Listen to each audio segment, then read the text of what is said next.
Les anuncio el Santo Evangelio según San Mateo.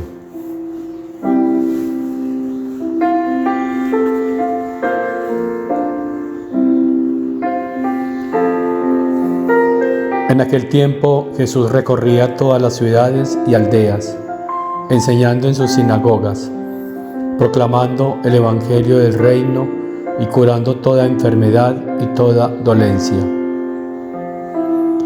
Al ver a las muchedumbres, se compadecía de ellas porque estaban extenuadas y abandonadas, como ovejas que no tienen pastor.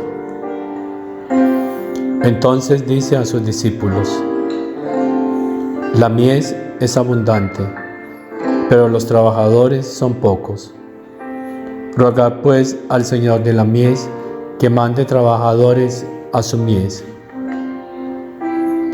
Llamó a sus 12 discípulos y les dio autoridad para expulsar a espíritus inmundos y curar toda enfermedad y toda dolencia.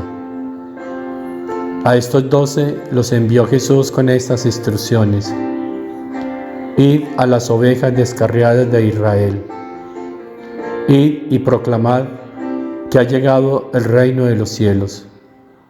Curad enfermos, resucitad muertos, limpiad leprosos, arrojad demonios. Gratis habéis recibido, dadlo gratis. Palabra del Señor. Id a las ovejas descarriadas de Israel y proclamad que ha llegado el reino de los cielos. Es el envío que hace Jesús a los 12 apóstoles, no a todos. Eran muchos los que le seguían, pero de dentro de ellos escogió a 12. Los preparó, los ungió sacerdotes y les dio una gran misión: ir a anunciar de una manera libre y desinteresada, que no haya ningún interés humano. ¿Y qué es lo que tienen que proclamar? Que ha llegado el reino de los cielos. ¿Y por qué hay que hacer eso? Porque hay una sociedad que está enferma. Dice el Evangelio que Jesús iba proclamando el Evangelio del reino y curando toda enfermedad y toda dolencia. Una sociedad que está enferma. Una sociedad que no ha escuchado aquella palabra que trae y que prepara para el reino de Dios. Y por eso está enferma. Porque escucha muchas voces, pero no escucha la voz que tiene que escuchar. Y entonces Jesús, dice el Evangelio, siente lástima de esta generación. Al ver a las muchedumbres, se compadecía de ellas, porque estaban extenuadas y abandonadas. Abandonadas en sus miserias, en sus pasiones, en sus pecados, porque se salieron del redil, porque no escuchan al Maestro y andan como ovejas que no tienen pastor. Porque los pastores de esa época no eran pastores,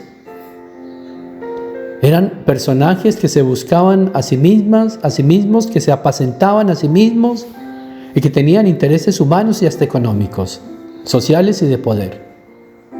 No eran pastores. Y por eso Jesús tuvo que llamar a otros, ungirlos, prepararlos y enviarlos. Y estos nuevos pastores conservan y son portadores de una gran gracia.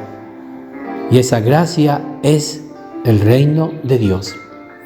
Un reino que libera, un reino que sana, un reino que perdona.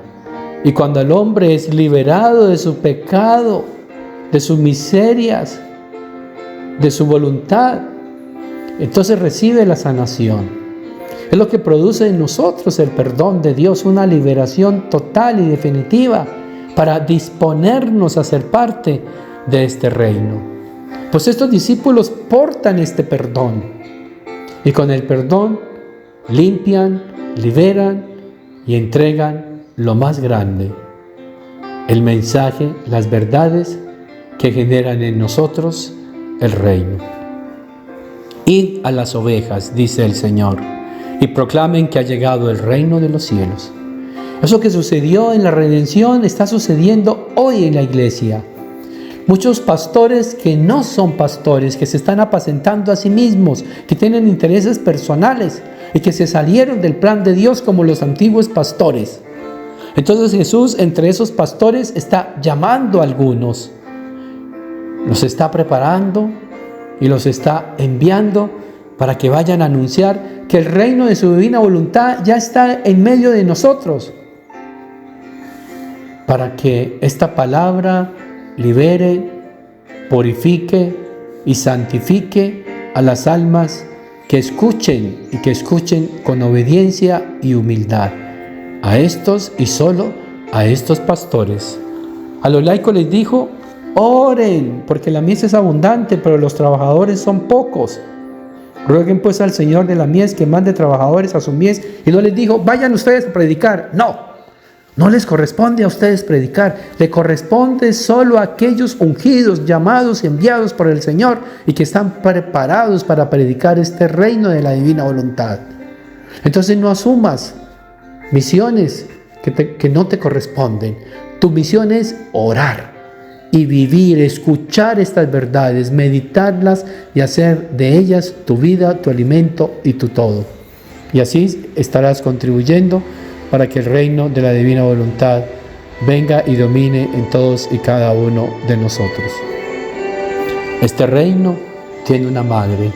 Así como los primeros apóstoles estuvieron con ella y de ella aprendieron porque ella fue la maestra, ella ahora nos está enseñando. Por eso estamos meditando el libro de la Virgen, porque nos está enseñando cómo es la voluntad del Padre Celestial y cómo disponernos para vivir en ella como ella lo vivió.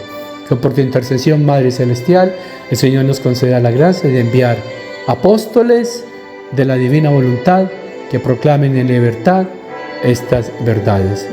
Y la bendición de Dios Todopoderoso, Padre, Hijo y Espíritu Santo, descienda sobre ustedes, sobre sus familias, sobre las almas del purgatorio y permanezca para siempre. Dale, Señor, el descanso eterno y brille para ellas la luz perpetua. Descansen en paz. Amén. Las almas de los fieles difuntos, por la misericordia de Dios, descansen en paz. Amén.